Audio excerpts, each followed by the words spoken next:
रघुवंश महाकाव्य के द्वितीय सर्ग के 71वें श्लोक में राजा के प्रस्थान का वर्णन करता हुआ कवि निम्न श्लोक में कहता है कि अपने वर प्राप्ति के बाद में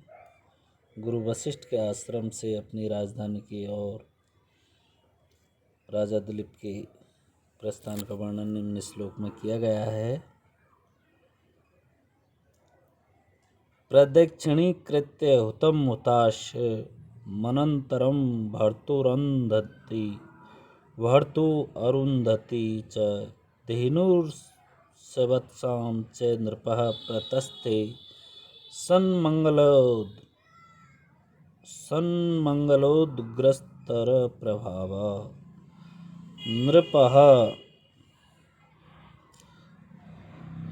हुतम हुतासम भर्तो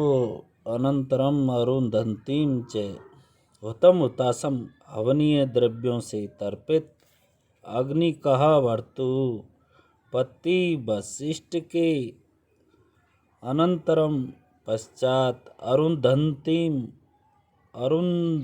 अरुंधतीं च वशिष्ठ की पत्नी अरुंधति को सवत्साम धेनु च बछड़े सहित गाय को प्रदक्षिणीकृत प्रदक्षिणा करके परिक्रमा करके सन्मंगलोद्ग्रतर प्रभाव शुभ मांगलिक कार्यों से और अधिक बढ़े हुए प्रताप वाले होकर प्रतस्थे प्रस्थान किया। अर्थात कहने का तात्पर्य है कि राजा दिलीप ने हवनीय द्रव्यों से तर्पित अग्नि की पति वशिष्ठ मुनि के अनंतर देवी अरुंधति वशिष्ठ की पत्नी की तथा बछड़े सहित नंदिनी की प्रदक्षिणा करके अर्थात परिक्रमा करके शुभ मांगलिक कृत्यों से अधिक बढ़े हुए प्रताप वाले होकर प्रस्थान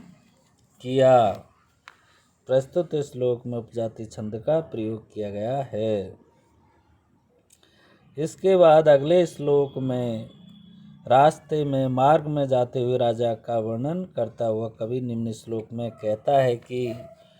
श्रोत्राभिराम ध्वनि निना रथेन से धर्म पत्नी सहित सहिष्णु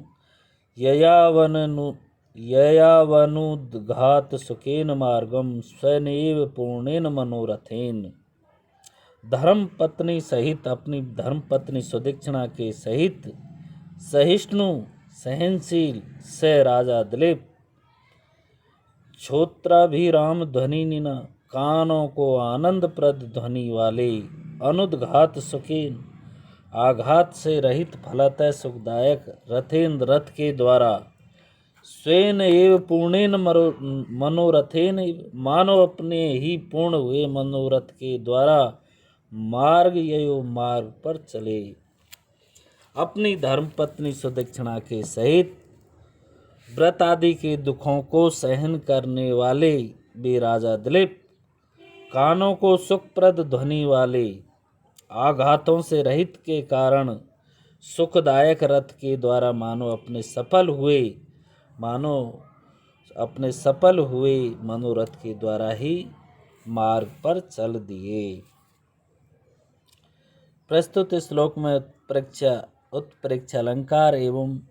उपजाति छंद का प्रयोग किया गया है। इसके बाद अगले श्लोक में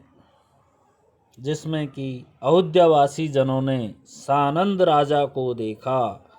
इसी बात का वर्णन कर कवि ने निम्न श्लोक में किया है। तमाहितोत्सुकं दर्शनेन प्रजाः प्रजार्थ व्रत कार्षितागमम् नेत्रैर्पपुस्तृप्ति मनाप्नुद्भिः नवोदयं नाथमिवोषधीनाम्। अदर्शनेन न देखने के कारण आहितो औत्सुकम देखने की उत्सुकता को उत्पन्न करने वाले प्रजार्थ व्रत कार्षित तागम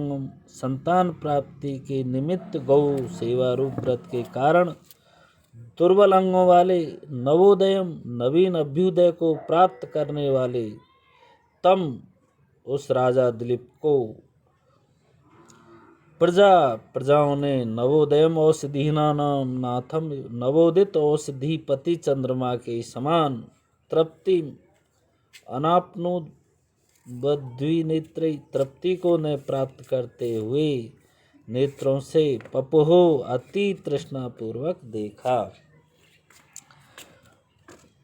कहने का तात्पर्य है कि प्रवास के कारण चिरकाल तक न देखने से दर्शनोत्कंठा उत्पन्न कर देने वाले संतान प्राप्ति निमित्त गौ सेवा रूप व्रत के कारण दुर्बल अंगों वाले नवीन अभ्युदय को प्राप्त उस राजा दिलीप की प्रजाजनों ने नवोदित औषधिपति चंद्रमा अर्थात द्वितीया के चंद्रमा के समान तृप्ति को न प्राप्त करते हुए नेत्रों से सतृष्ण देखा। प्रस्तुत श्लोक में उपमा अलंकार है तथा सर्वांग पूर्ण होने से पूर्ण उपमा अलंकार है और उपजाति छंद का प्रयोग किया गया है। इससे अगले श्लोक में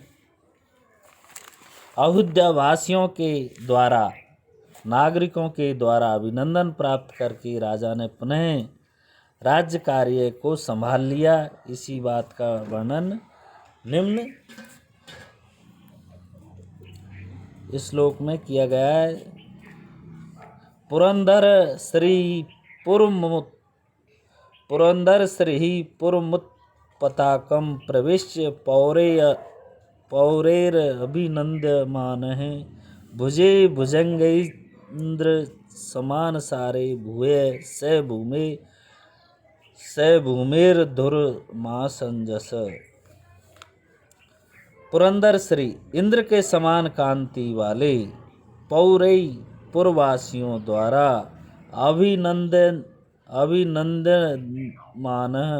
अभिनंदित होते हुए उत्पताकम उन्नत पताकाओं वाले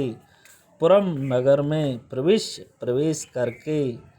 भुजंगेंद्र समान सारे सर्पराज वासुकी के समान बलशाली भुजे भुजाओं पर भूय पुनः भूमि धुरम पृथ्वी के भार को आसंसज धारण कर लिया। अर्थात कहने का तात्पर्य है कि राजा दिलीप ने जो कि इंद्र के समान कांति वाले थे जिन्होंने नगरवासियों द्वारा अभिनंदित होते हुए उन्नत पताकाओं वाले नगर में प्रवेश करके अयोध्या में प्रवेश करके सर्पराज वासुकी के समान बलशाली भुजाओं पर पुनः पृथ्वी के भार को मानो धारण कर लिया हो। इस प्रकार से अपना सारा राजपाट पुनः संभाल लिया। प्रस्तुत श्लोक में अनुप्रास अलंकार है और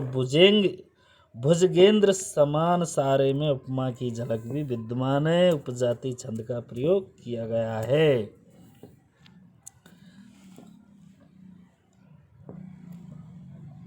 इससे अगले श्लोक में सुदक्षिणा के गर्भ धारण का वर्णन कर कवि इस सर का उपसंहार करता हुआ कहता है कि अथ नयन समुत्तम ज्योत्रित्रे रिवधौ सुरसरी दिव तेजो बहिनी निष्ठय मेषम नरपति कुलभूते गर्भ माधंत राज्ञी गुरुर्भीर निर्विष्टम लोकपालानुभावई अथ द्यौ आत्रय नयन समुत्थम ज्योति इव सुरसरित वहनी निष्ठयूतम ईशम तेज इव। अथ कुछ समय के बाद द्यौ आकाश अत्रि नामक ऋषि के नयन समुत्थम नेत्रों से उत्पन्न ज्योति प्रकाश अर्थात चंद्र को सुरसरित देव नदी गंगा वहिनी निष्ठयूतम अग्नि द्वारा फेंके हुए ईशम तेज शिव जी के तेज को राज्ञी महारानी सुदक्षिणा ने नरपति कुलभूते राजा दिलीप के कुल की संतति रूप उन्नति के लिए गुरु भी लोकपालानुभावई महान इंद्रादि लोकपालों के तेजों से अभिनिविष्टम परिपूर्ण गर्भम आदत्तः गर्भ धारण किया। राजधानी में लौटने के कुछ समय बाद देवमार आकाश ने जैसे अत्रि मुनि के नेत्रों से उत्पन्न ज्योति अर्थात चंद्र को और देव नदी गंगा ने जिस प्रकार अग्नि द्वारा फेंके गए शिवजी के तेज को धारण किया था, उसी प्रकार महारानी सुदीक्षिणा ने राजा दिलीप के कुल की संतति रूप उन्नति के लिए महान इंद्रादि लोकपालों के तेजस परिपूर्ण गर्भ को धारण किया। इसी प्रस्तुत श्लोक में मालपोपमा अलंकार है, क्योंकि यहाँ एक उपमेय के से अधिक उपमान है, मालिनी छंद का प्रयोग किया गया है। 5 गुण।